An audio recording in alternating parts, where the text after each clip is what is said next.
Hello, my friends, and welcome back to MTDCNC. Do you see this gorgeous machine behind me? Well, we're about to learn a lot of details about it. I've used it before. I gotta say it again. Is machining sexy to you? Because it is to me. And when I see a setup like this, which Arie is gonna help me describe here with Gosiger Automation, you will probably find it sexy as well. And if you're not, leave it in the comments because we're gonna convince you in another way. Trust me, Arie. Okay, I'm extremely excited to see this machine. I know some of the details which have literally given me chill bumps because I know what it can do for the audience watching right now and how it can be implemented in shops with vertical integration, with flexibility, the multiple jobs. Yes. I know you're the expert. I know it's important for you to convey these messages. Would you mind starting wherever you want to start, and we'll navigate through because there are so many positives to this setup. Absolutely. Yeah, I think the best place to start really is back at IMTS 2022, we really unveiled kind of the predecessor to this unit was the RCX. Is going to be the version 1.0. However, that unit, was really a two-sided rotary table with a smaller robot on it, less payload. But really what people and our customers are driving towards is they want a larger robot with more payload, more reach to be able to service as larger Akuma Genos M660 type of machines, those larger platforms with vices, up to 3 vices on the table, or maybe even a 4th axis rotary to really finish those parts complete.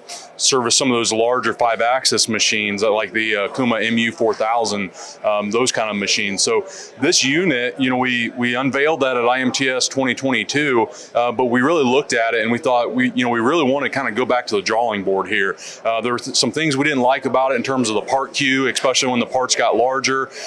We didn't have all 8 multi-grip vices inside the robot's working envelope at any given time, so that kind of pulled us back a little bit. So the team really did an excellent job here of listening to all the feedback from IMTS, listening to some of our customer feedback, some of the things we liked, some of the things we didn't like, right? And they went through the redesign process here earlier this year. So they've been working tirelessly here this year in preparation to unveil this brand new unit here at Gosiger Fest this year. So this unit is really designed for the low volume, high mix job shop manufacturer. Maybe the people that are traditionally looking at maybe a horizontal machining center, right, to load up multiple parts into what I would say, quote unquote, simple automation, right? Because they're looking at ways to get unattended runtime, right? That's really the most, that's automation in the most generalized term is unattended runtime. So, but the nice thing about this unit is it's smaller, it's compact, it's very flexible. We have you can stage up to 8 different single op jobs here, 288 pieces at the smallest part capacity, right? So you have a lot of unattended runtime, but it schedules the jobs and then changes them over automatically. So the robot goes down to the bottom, picks up the multi-grip base jaws, uses the multi-grip jaws and soft jaws tooling to pick up a raw workpiece, and then loads that entire assembly into the machine. And then you can turn it over to run op 20. You could even turn it over to load it in through a 4th axis rotary to complete all 6 sides of a cube. But it's really finishing that part complete. The other side of it is we have a lot of customers that run parts on dovetails, right? And they use those single point vices. This allows us to get into that market. But what we really like about this solution is you can finish that complete part without touching it, right? Without the operator fixturing every single part onto a vise, onto a fixture. The operator's just loading parts, raw parts, into this unit. Again, it's a 3-sided rotary. So loading raw parts, unloading finished parts. They're not touching any fixturing. They're not handling any parts. They're not manipulating any parts. So the return on investment is just incredible, typically around 6 months. Arie, do you know why I love talking to you? No. Because you are thorough, your words have meaning and purpose, and you educate an audience at a really advanced level. I think it's so important, everything you just went over. It's every single question I wanted to ask, and probably the audience watching as well. But I just have to, because I'm so intrigued and I enjoy watching this thing move. And I want to just amplify some of these parts of the conversation because I think it's important. Absolutely.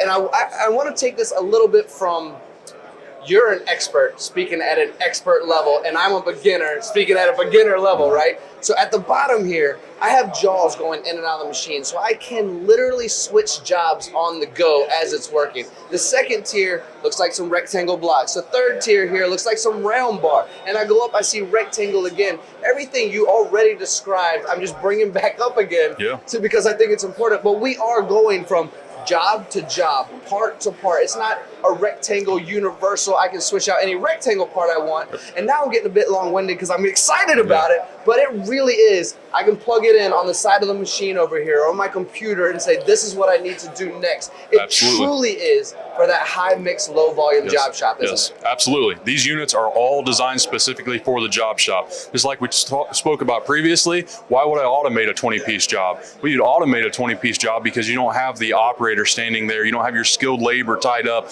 loading, unloading parts and pressing cycle start, right? You're able to load that job up and the robot, schedules that project, or the operator really schedules that project on the HMI, and the robot's just calling up that program after we've went through 10 pieces or after we went through 5 pieces and on to the next job. It does that simultaneously and automatically without an operator being involved. Wow. And something else I want to bring up, just to reiterate what Arie said earlier, is this was unveiled at IMTS. And maybe at that time it was its perfect version, but they saw some places where they could help you better. And so they did. Now we're unveiling the 2.0 or the 3.0 or the 4.0. We're going to continue to evolve here at Gosiger. I absolutely love that. Now I have to ask you a question, Arie, because the audience knows, I'm an advocate of pallet pools. How does a pallet pool compare to this, and how does this compare to a pallet pool? Yeah, so they're both good entry levels into automation, right? Because in the most generalized term, automation is unattended runtime, and that's where you have the the folks that are looking at going from a 3-axis vertical machining center into a horizontal, and maybe loading as many parts up on a 4-sided tombstone as possible, and then going into a pallet pool type of scenario. The challenge is you have an operator touching every single one of those pieces. And let's say that it's a cube, there's 6 sides to a cube. You cannot finish that part complete without touching it again and reloading it, right? So there's some limitations there. There's a lot of direct labor content into putting every single, a person, an operator is touching every single one of those pieces, and probably twice, right? Just to get a finished part. Right. So with this solution, it's smaller, it's more compact, it's highly flexible, but it also allows the operator to load raw material in and get finished material out with all 6 sides of that cube finished, if that's what you need. On top of that, and you may have said it earlier, but it was something I found fascinating about this setup, is even though we're looking at a wall here of options, this whole thing rotates. I see a letter B right there. Absolutely. We have an A and a C as well, don't we? Correct. Absolutely. Yeah. So the other sides of this, there's 2 other sides of this triangle that the operator can walk up at any given time and add and remove raw material, finished material from it. So those are completely unobstructed and not closed off. So while the robot's working on this side, the operator can be pulling up the last job off and putting the next one on. I want to talk safety real quick, and it wasn't a planned part of this conversation, but because we're standing right beside of it and maybe we're grinding knives, who knows? Let's just throw out a scenario. If I step just to the other side of this line, it shuts down, right? We're talking safety. Even though there's not a fence right here, we have one on the side. This thing will stop moving the moment I cross this line. Absolutely, yeah. So all of our AWR units utilize area scanners, right? We're utilizing 6-axis FANUC industrial robots, right? These aren't collaborative robots. We have another collaborative right next to us that we roll out on other projects, right? But we utilize the area scanner to make a 6-axis industrial robot collaborative in nature by utilizing the area scanner. So there's minimal guarding here. An operator can walk right in. You could put this in service mode or shipping mode so the robot tucks up and out of the way, and allowing an operator to turn system link off on his Akuma OSP control, roll a car up here and run this thing manual if he wants to, right? The ultimate flexibility for the job shop. Again, these are systems that are designed for the job shop with the job shop manufacturer in mind. We know what their lives are. We know how to make this thing work for them day in and day out, even at night. Well, I'm sure the audience, much like myself, feels very convinced at the moment and wants to give Gosiger a call to see if we can implement it. So one last piece that I think is important to convey. And we've done this in other videos, so we want to do it again because maybe the audience missed the other video. And if you have, go check it out. It's worth seeing. Arie is brilliant. Have you ever seen the movie The Nutty Professor? I have not. Well, in that movie, he gets on the floor, he goes, yes, I can. Yes, I can. You know why I'm bringing that up? Is because this is American made. And yes, we can reshore. And yes, we can buy American products because it's affordable, because this is how we compete on a global level. Yes, we can do American made. This is also American made, isn't it? Yes, absolutely. All of these AWR units, our Gosiger automation units, whether they're standard, whether they're modified, whether they're full custom, are designed and built by our engineering team here in Dayton, Ohio. Arie, I don't want you to drop my microphone because it's very expensive, and I'm going to give you a little bit of love for this conversation, but that is a mic drop conversation, a mic drop moment. Thank you all for watching. Arie, you're incredible. I enjoy talking with you. Your statements are always profound. Really great technology. Thank you all for watching. Check out Gosiger, MTDCNC.com to learn more about this subject.